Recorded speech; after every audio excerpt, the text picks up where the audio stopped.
Criados em 1963, X-Men sempre foram a perfeita metáfora para o mundo LGBTQIA+, e todo e qualquer tipo de preconceito. Mas será que a equipe mais representativa de todos os tempos é tão representativa assim? Hoje a gente vai falar sobre os personagens LGBTQIA+, dos X-Men. Eu sou o Daniel Guizar e você tá no Decifra Geek.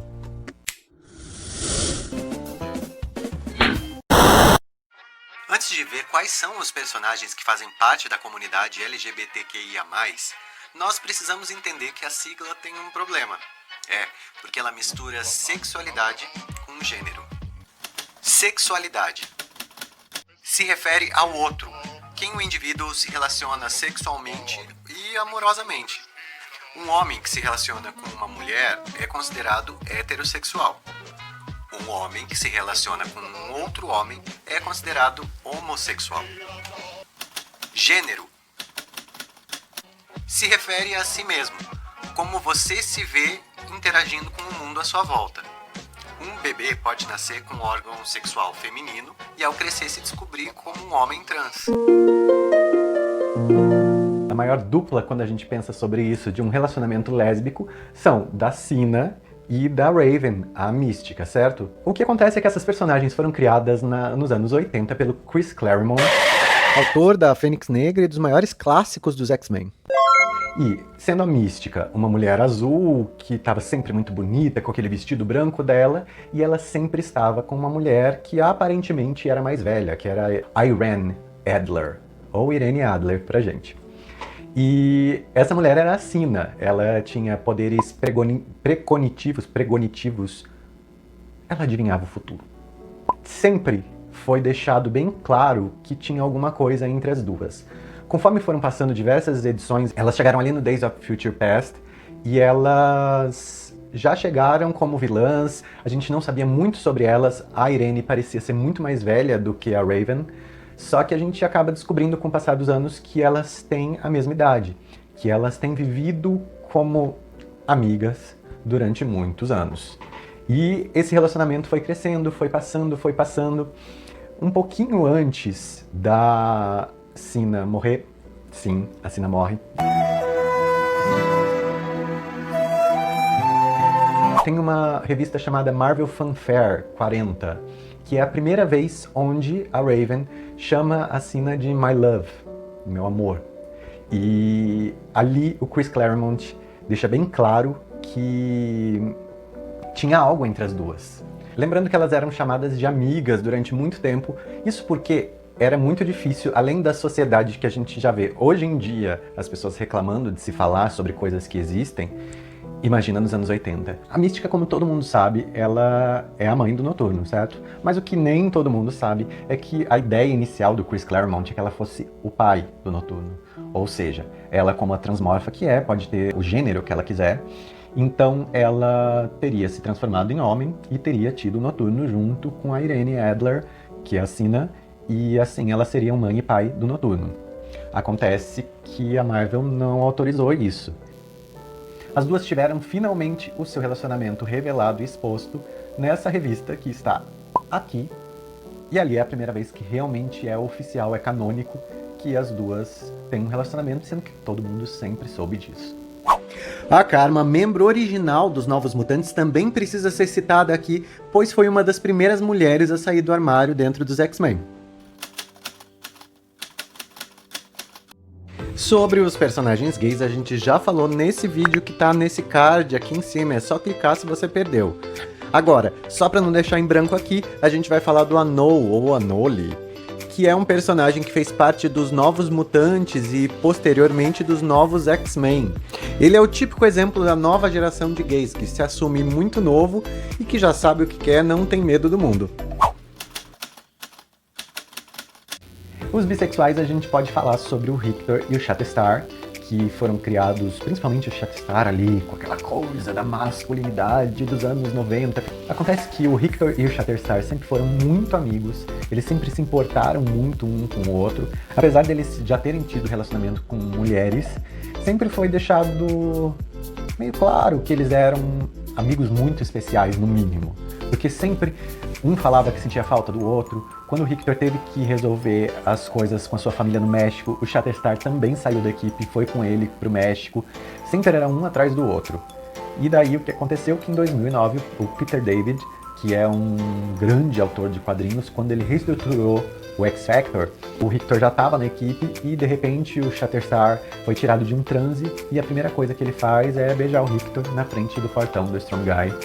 E é tratado como assim, beleza, somos, sempre fomos. Outra coisa que tem dado muito o que falar na bissexualidade é o grande trisal da Marvel. Sempre foi muito claro essa relação entre Ciclope e Jean Grey e Wolverine.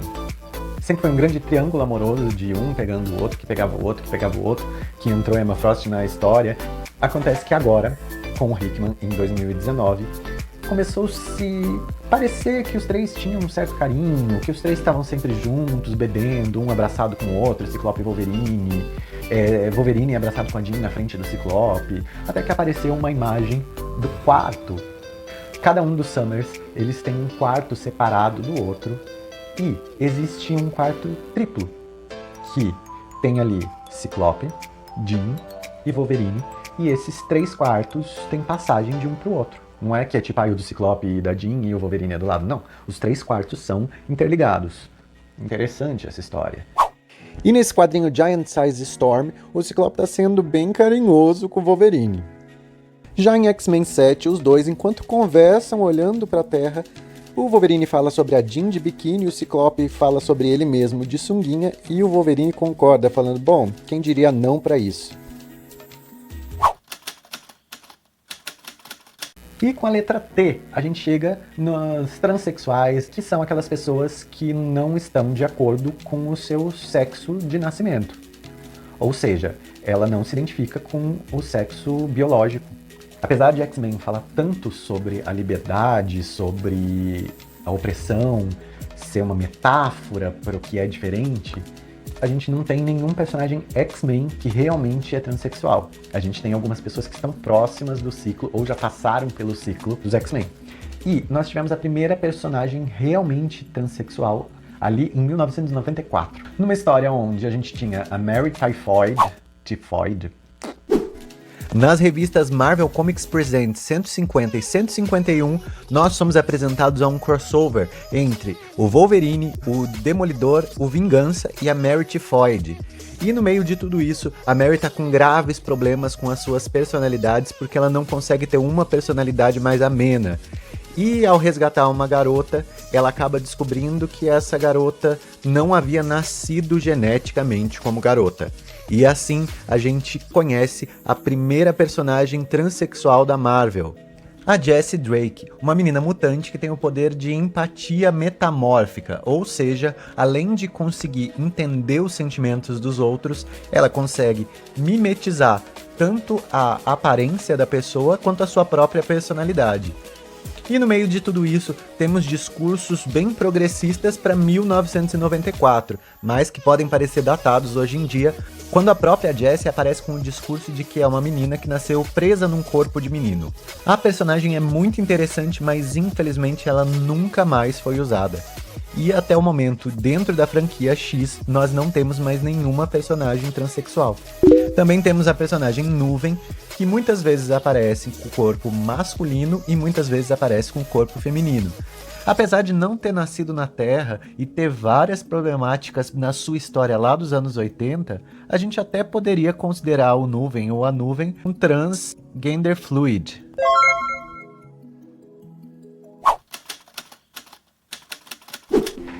As pessoas queer são aquelas pessoas que não performam a heteronormatividade cis, ou seja, é o gay afeminado, a lésbica tem os traços masculinizados, é o gay que é drag queen. Então eu acho que a Shade, que é essa mutante nova que apareceu agora, há pouco tempo nas histórias, que é uma drag queen mutante, ela é a maior representatividade da letra Q do queer. As pessoas intersexo são aquelas que biologicamente possuem o gênero feminino e masculino desde o nascimento. Quem acaba por definir o gênero delas no nascimento são os médicos, mas elas lutam para que isso seja modificado e que consigam decidir quando tiverem condições próprias para tal. Infelizmente, nos quadrinhos a gente não tem notícias de personagens intersexo, pelo menos no ramo dos X-Men. Agêneros são pessoas que não possuem gênero, elas não se identificam com gênero algum, e o ideal é usar o gênero neutro quando vamos usar qualquer pronome de tratamento. Assim como as pessoas intersexo, eles também não têm representantes nos quadrinhos.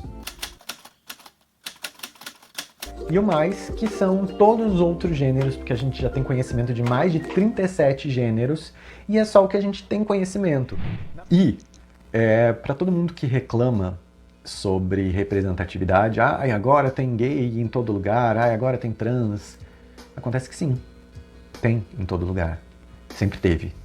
Na verdade, as pessoas agora conseguem não precisar fingir serem pais de família, mães de família, as pessoas conseguem não passar uma vida fingindo serem o que não são, aceitando as normas da sociedade para finalmente serem felizes. Então, se a pessoa está feliz com o que ela é, por que você tem algum problema com isso? Ninguém está fazendo uma propaganda, ninguém te ofereceu assim, olha, aqui, você vai ser hétero. Ninguém chegou para um gay e falou, olha que vantagem, quanta vantagem você vai ter em ser gay. Olha, para uma trans, quanta vantagem você vai ter em ser uma pessoa trans. Está se falando que se tiver algo aí que você acha que não se encaixa aos padrões, tá tudo bem. Existem outras pessoas que também não se encaixam. E acho que a gente tem que ficar em paz com isso. Semana que vem a gente ainda tem um vídeo falando sobre a sexualidade e os X-Men. Então, se você ainda não está seguindo, clica ali embaixo para se inscrever no canal, porque isso ajuda muito e você recebe todas as novidades. Se você se interessou, também tem vídeos falando sobre as mulheres nos quadrinhos, nos bonecos e na cultura geek em geral. Então clica nesse cardzinho aqui em cima que vai te levar para uma playlist feita para você.